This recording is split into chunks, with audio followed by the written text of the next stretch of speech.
우리 한번 따라해 보시겠습니다. 하나님 은혜로 잘 살게 되었다가 끝이 아닌 인생. 우리 인간이 살아가는 삶을 크게 두 부분으로 나눈다면 눈에 보이는 폼이라고 하죠. 즉 형태나 상황 이런 것들을 따라 살아갈 수 있는 부분이 있고요. 또 다른 눈에 보이지 않는 스페이스라고 할 수 있는 즉 정신이나 내적인 힘에 의해서 살아가는 부분이 있다라고 말할 수 있습니다. 근데 여러분, 눈에 보이는 외적인 형태 또는 상황 이런 것들은 늘 변하게 되어 있습니다. 10년이면 강산도 변합니다. 또 사람의 외모도 세월이 지나면 변합니다. 여러분, 오래간만에 한국이라도 나가보면 도로나 지형들이 너무 변해 있어서 당황스럽지 않습니까? 이렇게 눈에 보이는 것들을 추구하며 살아가는 사람들은요, 언제나 변하는 것들로 인하여 당황하는 삶을 살아갈 수밖에 없습니다. 당연히 흐르는 시간 속에 변화가 일어나게 돼 있죠. 그러면 당황하게 되고, 또 당연히 변하는 자신의 몸 또는 가족 간의 관계 또는 이웃의 상황 이런 것들 때문에 당황하게 되고, 또 대통령이 바뀌고 집권당이 바뀌면 따라서 바뀌는 제도로 당황하게 되고, 이렇게 당황하는 삶은요 늘 헛된 것과 싸움을 하다가 삶을 누수하고 인생을 낭비할 수밖에 없다는 것이죠. 그러나 눈에 보이지 않은 정신, 내적인 본질, 믿음의 정체성 이런 것들을 먼저 확고히 하고 살아가는 사람들은 오히려 보이는 상황과 형태들을 수용할 수 있고 변화를 따라 다가오는 모든 것들을 다 누릴 수 있는 사람이 되어진다는 거죠. 우리가 잘 아는 요셉을 보십시오. 요셉은요 그의 내면 속에 하나님의 꿈을 확실하게 붙들고 살지 않았습니까? 그랬더니 보디발의 집에 노예가 되어서도, 또는 억울하게 누명을 쓰고 감옥에 들어간 죄수가 되어서도, 아니면 애굽의 국무총리가 되어서도 모든 변하는 상황들을 다 수용할 수 있었고 누릴 수 있는 삶을 살았습니다. 다니엘도 보이지 않는 내면 신앙의 뜻을 확실하게 세우고 그것을 붙들고 살았더니 유대에서 살 때나 포로로 잡혀가 살 때나 이방 궁전의 생활을 할 때나 정권이 바뀌는 모든 변화의 상황들을 다 수용할 수 있고 또 누리는 삶을 살아가게 되더라는 것입니다. 아브라함도 그랬고 야곱, 모세, 에스더, 베드로, 바울, 우리가 알고 있는 그 모든 사람들은요 내면의 확고한 믿음의 정체성과 같은 본질 신앙을 붙들었기 때문에 보이는 환경과 변하는 상황 속에서도 어떤 상황을 다 수용하기도 하고 누리는 삶을 살 수 있게 되었다는 것입니다. 여러분, 이 원칙은 오늘 이 시대를 살아가고 있는 우리의 인생에서도 마찬가지입니다. 눈에 보이지 않지만 확실한 신앙, 믿음의 정체성을 내가 분명히 내면적으로 붙들 수 있다면, 그렇다면 여러분 변하는 상황과 변하는 현실 조건들을 오히려 수용할 수 있고 또 누리면서 최선의 삶을 살게 되는 줄로 믿습니다. 자, 오늘 본문의 말씀이 무엇입니까? 이스라엘이 출애굽을 하고 난 다음 3개월이 지난 후에 시내 광야 시내 산 앞에 왔을 때 하나님께서 모세를 부르셔서 주신 말씀입니다. 이스라엘 백성들은 우리가 아는 것처럼 놀라운 하나님의 은혜로 430년 동안의 애굽 노예 생활에서 해방될 수 있었습니다. 눈물로 탄원하였던 그들의 기도가 응답된 것이라고 할 수 있죠. 그 뒤로 어떤 일이 일어납니까? 눈앞에 보이는 홍해 바다가 갈라져서 길이 되어서 마른 땅같이 건너가는 그런 역사가 일어나고, 또 뒤따르는 애굽의 바로왕과 군대가 물속에 잠겨 수장되는 것을 보는 그런 역사도 체험하게 되었습니다.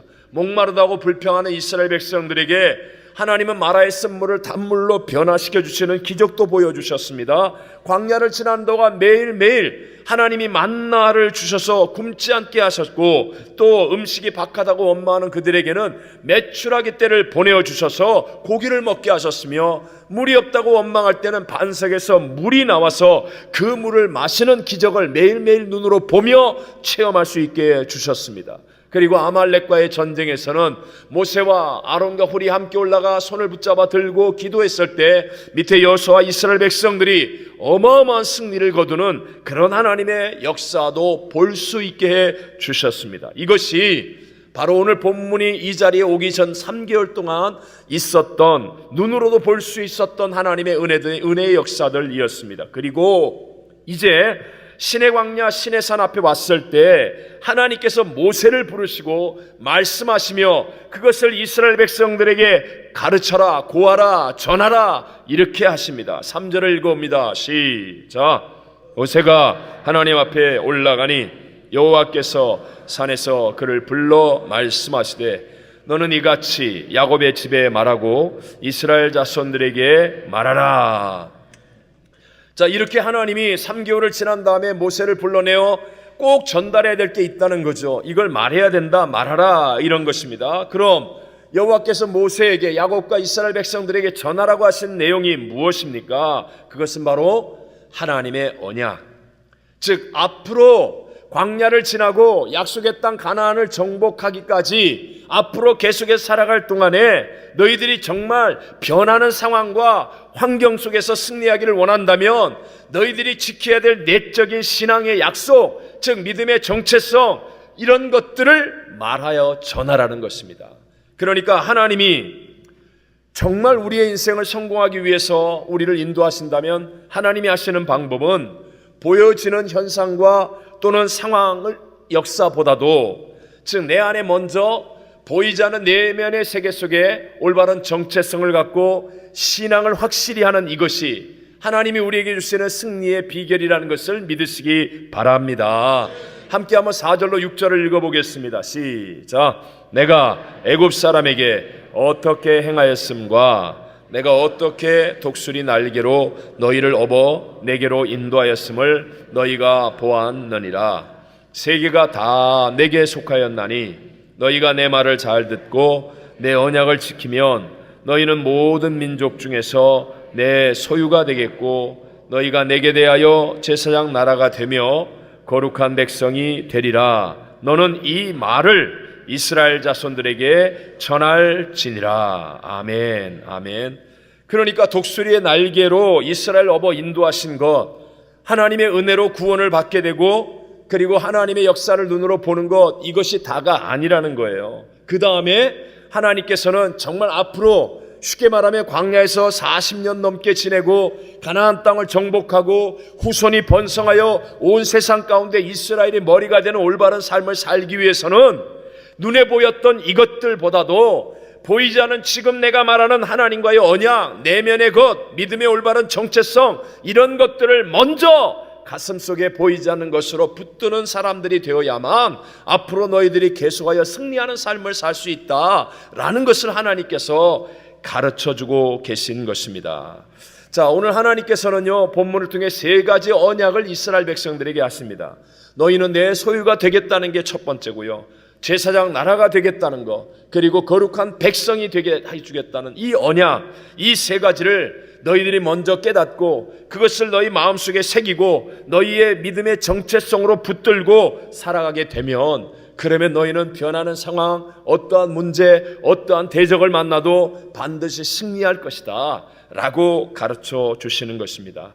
저는 오늘 하나님 은혜로 잘 살게 되었다가 끝이 아닌 인생이라는 제목으로 이 마지막 때에 반드시 우리들도 확인하고 새겨야 될 내면의 정신, 즉 올바른 믿음의 정체성에 대해 살펴보면서 이것을 2가지로 함께 은혜를 나누고자 합니다. 자, 3가지 언약을 주셨는데요, 이 3가지 언약을 2가지로 함께 은혜를 나누려고 하는 거예요. 첫 번째, 하나님의 첫 번째 언약은 우리가 하나님의 소유가 되었다라는 것입니다. 뭐가 되었다? 하나님의 소유. 기억하십시오. 하나님이 내면에 새겨야 될 언약으로 첫 번째, 우리는 무엇이 되었다? 하나님의 소유가 되었다. 5절에 말합니다. 너희는 모든 민족 중에서 내 소유가 되겠고 라고 말씀합니다. 여기서 소유라는 히브리어는요, 세굴라라는 단어인데요, 보배, 보물이라는 의미가 있습니다. 즉 물건의 소유주만이 누릴 수 있는 매우 귀중하고 가치 있는 소유물을 뜻할 때, 그때 이 세굴라, 그러니까 이스라엘 백성들은 하나님 입장에서 본다면 너희는 나한테 아주 보물같이 특별한 존재야, 너희는 내가 책임지는 거야, 보호할 거야, 축복할 거야 하는 그런 의미를 담고 있는 것입니다. 시편 135편 4절에 이렇게 말합니다. 시작. 여호와께서 자기를 위하여 야곱 곧 이스라엘을 자기의 특별한 소유로 택하셨음이로다. 아멘. 자, 보십시오. 역사의 주권자, 절대 주권자가 하나님께서, 주권자이신 하나님께서 이스라엘을 특별하게 택하셔서 하나님의 보물로 삼으셨다는 의미입니다. 여러분, 세상에서도 마찬가지 아니에요? 내가 어떤 특별한 의미를 갖는 것이, 내게 어떤 특별한 의미를 갖는 것은 나에게 보배나 보물이 되는 거 아닙니까? 여러분 못 보시겠지만 제 방에 가면 제 책상에 이 컴퓨터 스크린 화면이 3개가 있습니다. 그 가운데 제일 가운데 거 정면 밑에 허름하고 낡은 손수건이 하나 있습니다. 모르는 분이 그걸 치웠다가 아주 혼났죠. 절대로 치우면 안 돼요. 왜요? 허름하고 낡아 보이는 손수건이지만 제게는 보물입니다. 보물. 저를 항상 정신 차리게 만들어주는 보물 중에 하나입니다. 왜 그렇습니까? 그 손수건은요, 저희 아버님이 쓰시던 유품이거든요. 마지막까지 갖고 계셨던 유품이에요. 그러니까 저에게 있어서는 그게 남들이 볼 때는 의미가 어떨지 모르지만 저에게 있어서는 특별한 보물과 같은 물건이라는 거죠. 이해가 되십니까? 이렇게 잘 이해가 안 되면 여러분 취직을 하면 그 회사가 이제는 나하고는 특별한 관계가 되는 나의 소중한 회사가 되는 거 아닙니까? 세상에 많은 교회가 있지만 내가 출석하여 등록하는 이 교회는 나와 특별한 관계로 특별한 어떤 소중한 우리 교회가 되는 것 아닙니까? 바로 이 특별한 관계가 하나님과의 관계로 맺어지게 될 때 하나님이 이스라엘 백성을 택하시면서 세상 옆에는 니네들이 뭐라 보일지 모르지만 내가 너희를 택했으니 너희는 나한테 보물이야. 정말 내가 소유한 소중한 거야. 라는 이 언약을 이스라엘 백성들이 믿음으로 받아들이면 그러면 하나님의 기쁨이 우리 안에 흐르게 되고 하나님의 능력이 흐르게 되고 하나님의 축복과 보호와 역사하심이 흐르게 되는 줄로 믿습니다. 우리 로마서 5장 8절 시작. 우리가 아직 죄인 되었을 때에 그리스도께서 우리를 위하여 죽으심으로 하나님께서 우리에 대한 자기의 사랑을 확증하셨느니라. 저와 여러분이 잘나고 유명해서가 아니라 예쁘고 훌륭해서가 아니라 우리가 죄인 되어 있음에도 불구하고 즉 쓰러지고 넘어지고 연약하고 불의하고 추함에도 불구하고 예수님께서 이 십자가에서 몸을 찢고 피 흘려 죽으신 그 은혜로 인해서 하나님이 나를 택해 주셨다는 거예요. 그래서 하나님이 나를 택하여 너는 나한테 보물 같은 나의 소유야 라고 해 주셨다는 거예요. 그러므로 이제 하나님 쪽에서는 문제가 없습니다. 약속을 변개하지 않은 하나님 쪽에 문제가 없기 때문에 내가 그 하나님의 언약을 기억하고 하나님의 언약을 붙들고 그 하나님의 언약을 믿고 살아가면 반드시 하나님의 보호가 나타나고 하나님의 능력이 나타나고 하나님의 축복이 내게도 임하게 될 줄로 믿습니다. 일반적으로 선민의식의 정체성이 가장 강한 민족을 유대인이라고 합니다. 여러분 실제로 그들은 우리와 같은 이민자로 살잖아요. 그들의 자녀들이 우리와 자녀들과 같은 학교를 다닐 수도 있고요. 같이 일하고 같은 동네에 살 수도 있고 같이 섞여 살아요. 그런데도 불구하고 그들이 다른 점이 뭐냐? 그들은 우리와는 비교할 수 없을 정도의 이 내면 속에요 확실한 선민의식의 정체성을 가지고 있는 거예요. 그들이 하는 말, 행동, 복장, 언어, 그들의 모든 삶을 보십시오. 우리 그리스도인하고는 비교할 수 없을 정도로 확실한 내면의 선민의식을 갖고 사니까. 그러니까 미국에서 2~3%밖에 안 되는 그 사람들이 자기들의 휴일을 미국 국가의 공휴일로 만들어버리지 않습니까? 이 미국이라는 국가의 정책에도 가장 큰 영향력을 미치고 있지 않습니까?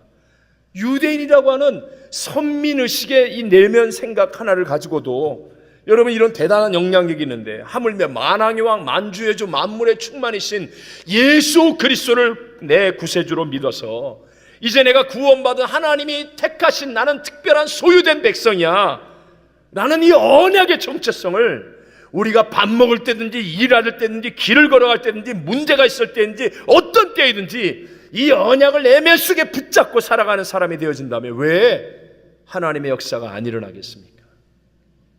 여러분 눈에 보이는 것보다도 먼저 여러분 내면 속에 나는 하나님의 보물 같은 하나님이 나를 택한 특별한 소유가 되었다는 이 언약을 확실하게 붙들고 인내하며 승리하게 되시기를 바랍니다. 반드시 하나님의 역사는 일어납니다. 두 번째, 자, 하나님의 두 번째, 세 번째 언약이에요. 그것이 바로 우리가 제사장 나라와 거룩한 백성이 되었다는 것입니다. 자, 두 번째, 세 번째 언약이 뭐라고요?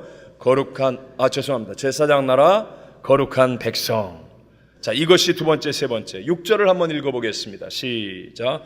너희가 내게 대하여 제사장 나라가 되며 거룩한 백성이 되리라. 너는 이 말을 이스라엘 자손에게 전할지니라. 아멘. 자, 보세요. 우리 상식적으로 인간 세상에서도요, 신분이 상승된다고 한다면 그 위치에 맞는 책임이 따라옵니까? 안 따라옵니까? 따라오는 거죠. 마찬가지로 한번 생각해 보십시오. 하나님이 나를 택하셔서 내가 하나님께 보물 같은 소유된 존재가 되었습니다. 그렇다면 내가 그렇게 되면 반드시 하나님 날 보호하신다고 그랬죠. 정말입니다. 하나님이 나를 축복하십니다. 그래서 내 문제가 언제 해결될까 그랬는데 내가 이 언약을 묵상하고 언약을 고백하고 언약을 믿음으로 기도했더니 나도 모르게 문제가 해결되고 하나님의 역사가 일어나서 나도 모르게 어느 날 잘 먹고 잘 입고 잘 살고 건강하고 평탄해지는 하나님 그런 역사가 반드시 일어나게 될 줄로 믿습니다. 그런데 이게 끝이 아니라는 것을 알아야 합니다. 그 다음 단계, 제사장 나라가 되고 거룩한 백성이 되어야 되는 그 사명이 있고 책임이 있다는 사실을 반드시 여러분 기억하게 되시기를 바랍니다. 자, 그럼 여러분, 제사장 나라가 되고 거룩한 백성이 된다는 뜻이 무엇입니까? 제사장은 사람들의 죄와 허물을 하나님 앞에 들고 나와서 제사를 통해서 죄사함을 받게 해주는 거죠. 사람들을 위해 중보기도 해주는 것, 그리고 하나님을 알지 못하는 세상의 백성들에게 하나님에 대한 지식을 전해주는 것, 하나님과 우리 인간 사이에 중재자의 역할을 하는 게 그게 바로 제사장입니다. 거룩한 백성이란 무엇입니까? 구별된 삶을 사는 것, 즉 열방의 사람들과 함께 하나님을 예배하여 질 수 있게 하는 것, 예배하는 사람이 되어지는 것. 그러니까 우리가 하나님의 보물 같은 택하신 소유가 되었다고 한다면 우린 바로 이 사명 가운데 살아가는 다음 단계를 반드시 행해야 된다는 거예요. 이스라엘이 분명히 하나님이 택하신 보물 같은 소유가 되었습니다. 그런데도 불구하고 그 다음 단계, 열방 가운데 제사장의 나라가 되는 사명을 감당하지 않았고 거룩한 백성이 되는 책임을 다하지 않았다는 거예요. 구약 성경 하나님의 말씀이 있었고 성전이 있었고 제사장과 제사 제도가 있었는데도 불구하고 열방을 주님 앞에 인도하는 제사장의 나라가 되지 못했습니다. 열방 가운데 하나님의 살아계심을 선포하고 함께 열방이 모여 예배하도록 만드는 거룩한 백성의 사명을 감당하지 않았다는 거예요. 하나님 앞에서 언약을 이루겠다고 맹세를 했지만 그렇지만 그들은 언약을 늘 파괴하기만 했습니다. 결국 이 언약을 지키지 못한 이스라엘 백성들은 나라를 잃고 이방 나라의 포로가 되어지는 심판을 받지 않습니까? 그러나 아무리 이스라엘 백성들이 언약을 파기하여도 우리 하나님은요 언약을 파기하실 수가 없습니다. 그래서 하나님은 십자가에서 죽기까지 완전하고 영원한 대제사장의 사명을 감당하신 예수 그리스도를 통하여 이 언약을 계속하여 이루어가고 계신 줄로 믿습니다. 이 말의 의미가 뭐예요? 이제 우리는 혈통적으로는 이스라엘 백성이 아니지만 대제사장의 사명을 감당하신 예수를 믿어 구원받은 하나님의 자녀가 되었다면 이제 다시 하나님이 보물같이 여기는 택하신 소유가 되었기 때문에 우리가 이제 정신을 차리고 제사장 나라가 되고 거룩한 백성이 되는 사명을 감당하는 삶을 살아가야 한다라는 것입니다. 역으로 해석하겠습니다.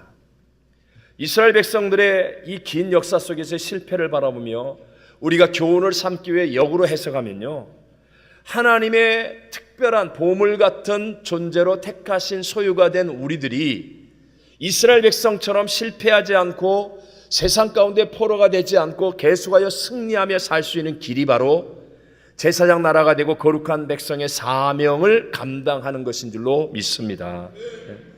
자, 이렇게 한번 설명해 볼까요? 자, 우리가 서 있습니다. 서 있는 게 무너지면 그럼 우리도 무너지는 거 아닙니까? 예를 들어서 우리 신문 같은 데 보면 왜 지하철 환기통이라든가 막 이런 데 올라갔다가 그게 무너지는 바람에 안 무너질 줄 알고 올라갔죠. 그래서 올라가 있었는데 그게 무너지는 바람에 떨어져서 다치기도 하고 죽기까지 하는 뭐 그런 경우도 보잖아요. 강력한 힘을 가진 정권의 줄을 붙잡고 있으면 안 무너질 줄 알았는데 그것이 그냥 한순간에 적폐 세력이 되니까 같이 줄줄이 다 무너지는 거 우리 보고 있지 않습니까? 내가 돈 많은 재벌이 되면 안 무너질 줄 알았는데 돈도 그냥 한순간에 무너지는 거 보지 않습니까? 안 무너지는 집인 줄 알고 그냥 튼튼하게 돈 많이 들여서 지으면 될 줄 알았는데 큰 지진이 오니까 그냥 팍싹 무너져서 그 안에서 평안하다 하던 사람들이 다치고 죽는 거 우리 다 보고 있지 않습니까? 제가 분명히 말씀드립니다. 이 세상에서 절대로 안 무너질 수 있는 것, 그건 단 하나밖에 없습니다. 그게 바로 하나님뿐인 줄로 믿습니다. 그래서 여러분, 우리가 하나님께로부터 오는 사명을 붙들고 살면 결국 내가 세상이 어떻게 변한다 할지라도 난리와 난리의 소문이요, 전쟁과 전쟁이요, 기근과 재앙이요, 지진이 온다 할지라도요, 하나님의 사명을 붙들고 사는 사람은요 반드시 그것이 합력하여 선이 되고 사는 역사가 일어나게 될 줄로 믿습니다. 제가 개인적으로 꼭 권하고 싶은 아주 좋은 글을 쓰시는 장영희 교수님이에요. 뭐 참 많은 수필을 쓰고 책을 썼는데요. 이분은 생후 1년 만에 두 다리를 쓰지 못하는 소아마비 1급 장애인이 되셨습니다. 그래서 견디기 힘든 고통과 신체적인 아픔, 정신적인 고통을 믿음으로 이겨냈습니다. 부모님이 믿음이 좋은 분이었어요. 이분이 썼던 책들 가운데 살아온 기적, 살아갈 기적이라는 책에 나오는 이분의 고백 실제 내용입니다. 이분의 아버지는요, 딸이 앞으로 평생 이 땅에 발붙이고 살 수 있는 길은 오직 남과 같이 교육을 받는 것뿐이다. 뭐 힘도 없고 뭐 아무것도 없으니까 교육을 받아야만 살 수 있다라고 판단했고요. 그래서 이 장영희 어린 딸을 일반 학교에 보내기 위해서 필사의 노력을 기울였습니다. 학교에서 안 받아주는 거 사정사정하고 받아달라고 그러고 그 어머니가 초등학교 3학년 때까지 매일 등에 업고 학교에 갔어요. 그것으로 끝이 아니에요. 2시간마다 한 번씩 학교에 가서 이 어린 딸이 화장실 가는 거 다, 그러니까 들락달락 하면서요. 그 다음에 초등학교 4학년 때부터 목발을 짚고 스스로 화장실을 가게 되고 중학교, 고등학교, 대학 진학까지 학교의 입학 거절을 넘으면서 고난의 연속이었습니다. 이제 모 대학의 박사 과정에 입학하려고 시도했는데 보기 좋게 좌절을 당했습니다. 편견과 차별, 이 고통 속에 있었을 때 미국에는 뉴욕 주립대학에서 이 장영희 씨가 공부를 잘하고 재능이 있으니까요, 전액 장학금으로 그래서 초청을 했어요. 그래서 뉴욕 주립대학에 진학을 했고요. 6년 동안 정말 뭐 많은 노력했겠죠. 피나는 노력의 결과물로 쓴 논문을 썼습니다. 논문. 이제 그 논문 제출하고 끝나는 거예요. 근데 이 논문을 썼는데 논문을 써갖고 차 트렁크 안에 넣어놨는데요. 우연히 친구 집에 방문하게 되었습니다. 아주 잠깐. 친구 집에 방문했는데 한 10분쯤 지났는데 친구 딸이 막 헐레벌떡 오더니 도둑이 트렁크를 열고 가방과 물건을 다 훔쳐갔다는 거예요. 그러니까 트렁크 열고 도둑이 가방 안에 논문밖에 없는데 도둑이 뭐 알아요? 그러니까 그냥 다 들고 간 거예요. 논문이 사라졌어요. 그래서 그때 장영희 씨가 기절했습니다. 졸도. 너무 충격을 받았어요. 5일 동안 물 한 모금도 먹지 못했다고 합니다. 그러나 장영희 씨가 다시 일어났습니다. 이유는 딱 하나. 하나님이 자기에게 주신 사명이 있었기 때문에. 사명이 있었기 때문에. 나 같은 이 연약한 장애우를 통하여 하나님의 희망을 전할 수 있다. 하나님이 내게 주신 사명이 있었기 때문에요. 그는 다시 일어났고 1년 만에 다시 논문을 완성했고요. 그리고 한국에 돌아와서 오히려 그 덕분에 정식 교수가 되고 수필가로, 번역가로, 칼럼니스트로, 영어 교과서 집필자로, 그리고 베스트셀러 작가로 오히려 그래서 이 논문 논문 인사에다가 맨 밑에 이 말 썼다고 그래요. 내 논문을 훔쳐간 도둑에게 진심으로 감사한다. 그 덕분에 자기의 내면이 더 깊어졌기 때문에 사명을 더 확실하게 붙잡을 수 있었기 때문에 그래서 그때는 1년은 어려웠지만 그 이후에 자기의 삶은 더 큰 능력과 축복을 누릴 수 있게 되고 승리하게 되었다. 우리가 잘 아는 베드로를 한번 생각해 보십시오. 자, 처음 갈릴리 바다에 있었을 때 밤새도록 그물질을 아무것도 낚지 못하는 빈 그물이었습니다. 그때 주님이 찾아오셔서 주님을 만나죠. 주님이 그를 택해 주셨습니다. 그래서 베드로의 배를 빌려 주님께서 천국복음을 말씀하시고 난 다음 택하여 주셨으니까 그러니까 주님이 축복하실 거 아니에요. 베드로야 깊은 데 가서 그물을 던져 고기를 잡으라. 그래서 말씀을 순종하였더니 자기 배와 친구의 배 두 배를 가득 채우는 기적이 일어났습니다. 하나님의 복이 임하게 된 거죠. 그러나 그것이 끝이 아니었다는 것입니다. 그것이 끝이 아니었습니다. 고기를 잔뜩 잡은 정말 잘 먹고 잘 입고 잘 살게 된 베드로에게 무서워하지 말라. 이제 이후로는 내가 사람을 취하리라 하시면서 사람을 낚는 어부가 되는 사명을 주셨습니다. 그 이후에 우리가 아는 것처럼 베드로는요, 많은 실수와 넘어짐과 실패, 심지어는 예수님을 3번이나 부인하고 저주까지 하는 완전한 나라까지 떨어졌는데 그 모든 환난과 어려움을 극복하고 승리할 수 있었습니다. 최선의 삶을 사는 위대한 초대교회를 일으키는 인물이 되었습니다. 이유는 딱 하나, 그는 확실한 사명을 붙잡고 있었기 때문인 줄로 믿습니다. 네. 이렇게 자기의 연약함과 실패와 넘어짐 속에서 사명 때문에 승리하게 된 베드로가 마지막 한 고백이 이거 아닙니까? 다 같이 읽어보겠습니다. 베드로전서 2장 9절 시작.